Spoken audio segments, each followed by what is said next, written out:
தினம் வீட்ல எல்லாருமே சேர்ந்து இருக்காங்க. அங்கேருந்து கதிர் ஹோட்டலுக்கு போயிட்டாரு. அப்படியே பார்க்குறாங்க அவங்க அம்மா. பார்த்துட்டு என்ன பண்ணலாம்? ராதிகாவ நாம கதிர் கூட அனுப்பி வைக்கணும். அப்பதான் அங்க ஏதாவது ஒண்ணு பேசிட்டே இருப்பாங்க. எப்படியாவது கதிர் மனசுல இடம் பிடிக்க முடியும் அப்படின்னு வாசுகி யோசிக்கிறாங்க. அங்கேருந்து கூப்பிடுறாங்க ராதிகாவ. "இங்க வா, இங்க பாரு. இன்னைக்கு நீ ஹோட்டலுக்கு போய் மாமாக்கு ஹெல்ப் பண்ணு போ" அப்படின்னு சொல்றாங்க. அத கேட்டோனே அப்படியே சொல்றாங்க. "என்ன எதுக்கு போக சொல்றீங்க?" அப்படின்னு ராதிகா கேட்குறாங்க. "என்னடி என்ன பேசிட்டு இருக்க? இன்னைக்கு 100 ஆர்டர் வந்திருக்கு. எல்லாமே அவனால தனியா பண்ண முடியாது. நீ கூட போயிட்டு அவனுக்கு உதவி பண்ணு போ" அப்படின்னு வாசுகி சொல்றாங்க. "அப்படியா அத்தை? சரி நான் போறேன்" அப்படின்னு சொல்லிட்டு அங்கேருந்து அப்படியே போறாங்க தனம். போயிட்டு எப்பவும் போல அப்படியே பார்க்குறாரு கதிர். பார்த்துட்டு, "நீ எதுக்கு இங்க வந்திருக்க?" அப்படின்னு கேட்குறாரு. "மாமா உங்களுக்கு ஹெல்ப் பண்ண தான் நான் வந்திருக்கேன். ஏதோ 100 ஆர்டர் இருக்குன்னு சொல்லிட்டு அத்தை சொன்னாங்க. அதனால தான் நான் வந்திருக்கேன்" அப்படின்னு சொல்லிட்டு நல்லா ராதிகா போயிட்டு எல்லா வேலையும் இழுத்து போட்டு செஞ்சுட்ருக்காங்க. எல்லாமே பார்த்துட்ருக்காங்க. பார்த்துட்ருக்கும்போது அங்கேருந்து உருளைக்கிழங்கு கொண்டு வராங்க. "இங்க பாருங்க மாமா, இது உருளைக்கிழங்கு பொடி மாஸ் பண்ணணும்ல, இந்த தோலெல்லாம் உரிச்சிட்டு வெந்தது போதுமா? நான் இதை எல்லாமே உரிச்சு நசுக்கி வைக்கிறேன்" அப்படின்னு சொல்றாங்க. "ஆ பண்ணு போ" அப்படின்னு கதிர் சொல்றாரு. அப்படியே பார்க்குறாங்க ராதிகா. "என்னப்பா இந்த புள்ள வேலைலாம் பண்ணாது, சரியானதுன்னு நம்ம நெனச்சோம். கடைசியில வேலைலாம் சூப்பரா பண்ணிட்டு இருக்கு. பரவால்ல, பரவால்ல" அப்படின்னு அவங்க மாமா சொல்லிட்டு இருக்காரு. "ஆமா மாமா, நானும் பார்த்துட்டு தான் இருக்கேன். பரவால்ல, எல்லா வேலையும் பண்ணிட்டு தான் இருக்கா" அப்படின்னு சொல்லிட்டு கதிர் சொல்லிட்டு இருக்காரு. அப்படியே போறாங்க ராதிகா. அந்த பாயாசத்துக்கிட்ட பேசிட்டு இருக்காங்க. "ஆமா, நீ இந்த பக்கமே வரமாட்டியே! எப்ப பார்த்தாலும் மேக்கப் போட்டு சுத்திட்டு இருப்ப. நீ என்ன திடீர்னு ஹோட்டலுக்கு வந்திருக்க? அதுவும் இவ்ளோ வேலை பண்ணிட்டு இருக்க" அப்படின்னு பாயாசம் கேட்குறாரு. "இங்க பாரு பாயாசம், எல்லாத்துக்குமே ஒரு அர்த்தம் இருக்கு. புரியுதா உனக்கு? நான் எதுக்கு இங்க வந்திருக்கேன்னு தெரியுமா? இன்னும் கொஞ்ச நேரத்துல உனக்கே தெரிஞ்சிரும்" அப்படின்னு ராதிகா யோசிக்கிறாங்க. போறாங்க. போயிட்டு நல்லா மாவெல்லாம் பிசையிறாங்க.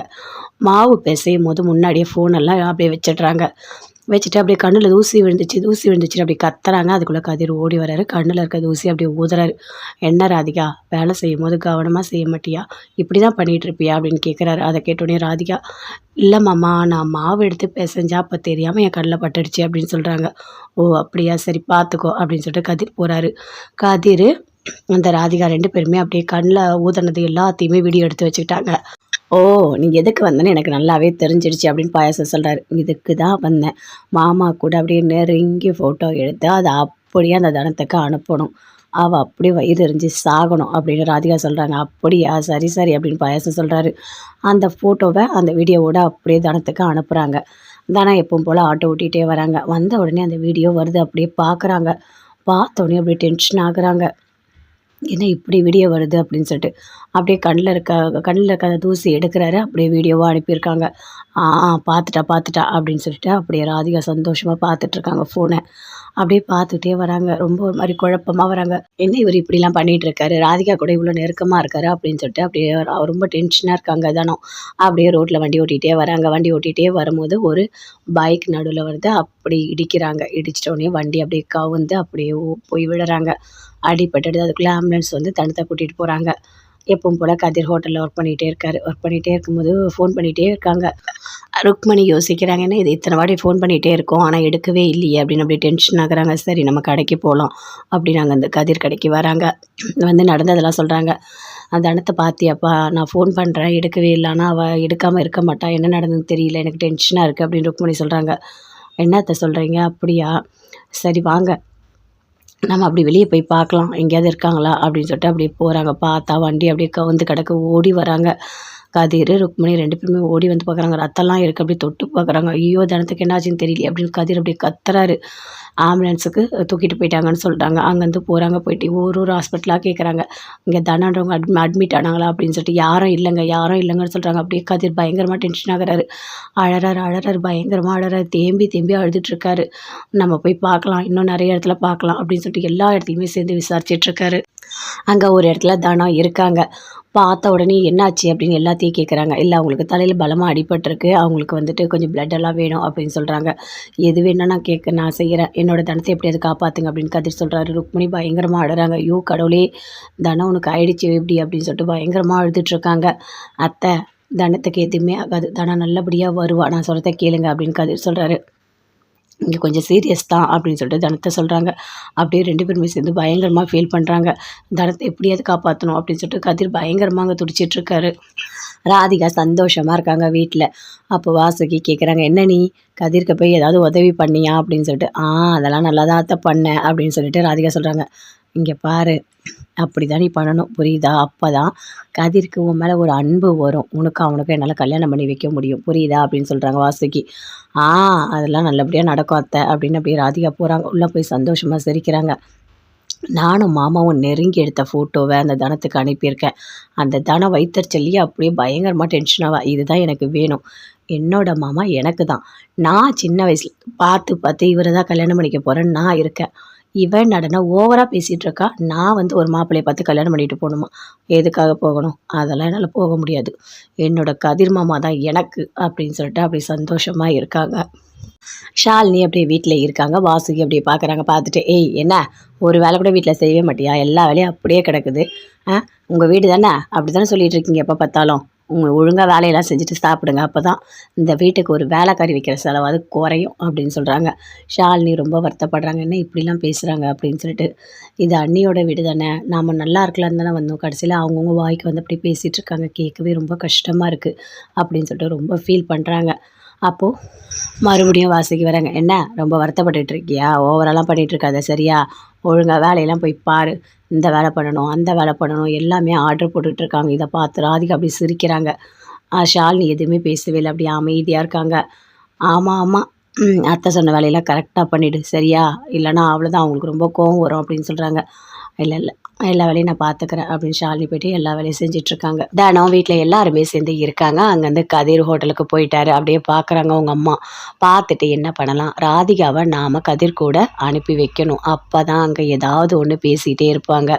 எப்படியாவது கதிர் மனசில் இடம் பிடிக்க முடியும் அப்படின்னு வாசுகி யோசிக்கிறாங்க. அங்கேருந்து கூப்பிடுறாங்க ராதிகாவை. இங்கே வா, இங்கே பாரு, இன்றைக்கி நீ ஹோட்டலுக்கு போய் மாமாக்கு ஹெல்ப் பண்ணு போ அப்படின்னு சொல்கிறாங்க. அதை கேட்டோன்னே அப்படி சொல்கிறாங்க. என்ன எதுக்கு போக சொல்கிறீங்க அப்படின்னு ராதிகா கேட்குறாங்க. என்னடி என்ன பேசிகிட்ருக்க? இன்றைக்கி 100 ஆர்டர் வந்திருக்கு. எல்லாமே அவனால் தனியாக பண்ண முடியாது. நீ கூட போயிட்டு அவனுக்கு உதவி பண்ணு போ அப்படின்னு வாசுகி சொல்கிறாங்க. அப்படியா அத்தை, சரி நான் போகிறேன் அப்படின்னு சொல்லிட்டு அங்கேருந்து அப்படியே போகிறாங்க. தனம் போயிட்டு எப்பவும் போல் அப்படியே பார்க்குறாரு கதிர். பார்த்துட்டு நீ எதுக்கு இங்கே வந்திருக்க அப்படின்னு கேட்குறாரு. மாமா உங்களுக்கு ஹெல்ப் பண்ண தான் நான் வந்திருக்கேன். ஏதோ 100 ஆர்டர் இருக்குதுன்னு சொல்லிட்டு அத்தை சொன்னாங்க, அதனால தான் நான் வந்திருக்கேன் அப்படின்னு சொல்லிட்டு நல்லா ராதிகா போயிட்டு எல்லா வேலையும் இழுத்து போட்டு செஞ்சிட்ருக்காங்க.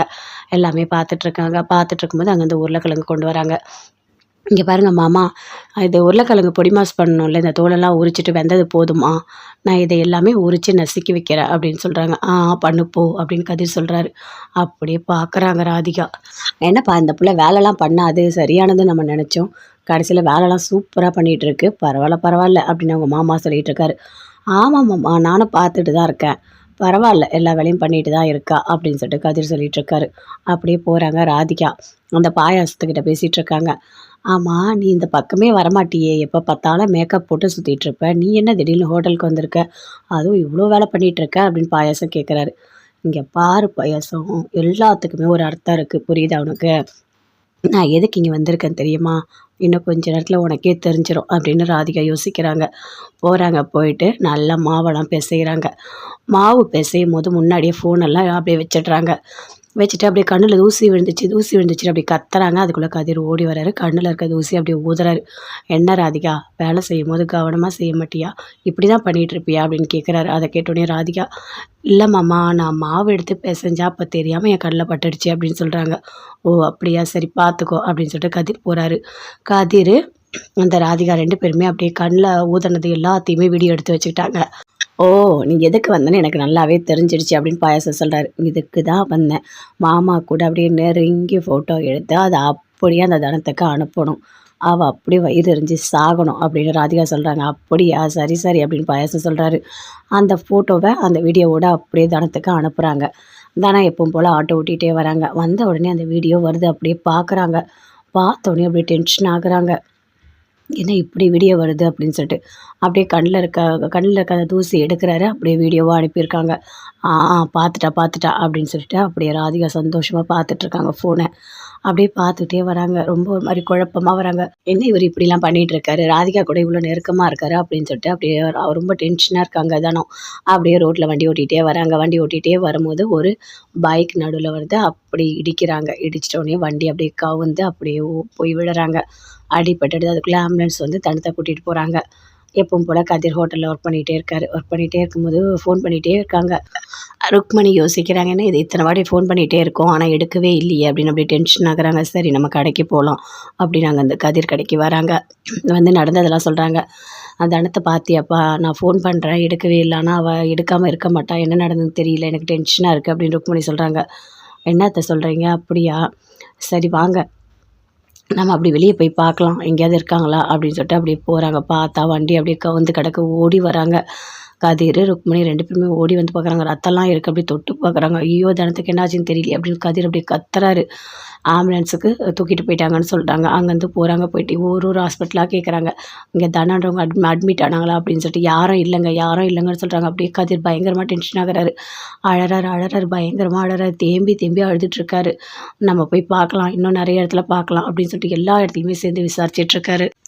அங்கே ஒரு இடத்துல தனம் இருக்காங்க. பார்த்த உடனே என்னாச்சு அப்படின்னு எல்லாத்தையும் கேட்குறாங்க. இல்லை அவங்களுக்கு தலையில் பலமாக அடிபட்டிருக்கு, அவங்களுக்கு வந்துட்டு கொஞ்சம் பிளட்டெல்லாம் வேணும் அப்படின்னு சொல்கிறாங்க. எது வேணும்னா நான் செய்கிறேன், என்னோடய தனத்தை எப்படியாவது காப்பாற்றுங்க அப்படின்னு கதிர் சொல்கிறாரு. ருக்மணி பயங்கரமாக அழுறாங்க. ஐயோ கடவுளே, தனம் உனக்கு ஆயிடுச்சு எப்படி அப்படின்னு சொல்லிட்டு பயங்கரமாக அழுதுட்ருக்காங்க. அத்தை, தனத்துக்கு எதுவுமே ஆகாது, தனம் நல்லபடியாக வருவா, நான் சொல்கிறத கேளுங்க அப்படின்னு கதிர் சொல்கிறாரு. இங்கே கொஞ்சம் சீரியஸ் தான் அப்படின்னு சொல்லிட்டு தனத்தை சொல்கிறாங்க. அப்படியே 2 பேருமே சேர்ந்து பயங்கரமாக ஃபீல் பண்ணுறாங்க. தனத்தை எப்படியாவது காப்பாற்றணும் அப்படின்னு சொல்லிட்டு கதிர் பயங்கரமாக அங்கே துடிச்சிட்ருக்காரு. ராதிகா சந்தோஷமாக இருக்காங்க வீட்டில். அப்போ வாசுகி கேட்குறாங்க, என்ன நீ கதிர்க்கு போய் ஏதாவது உதவி பண்ணியா அப்படின்னு சொல்லிட்டு.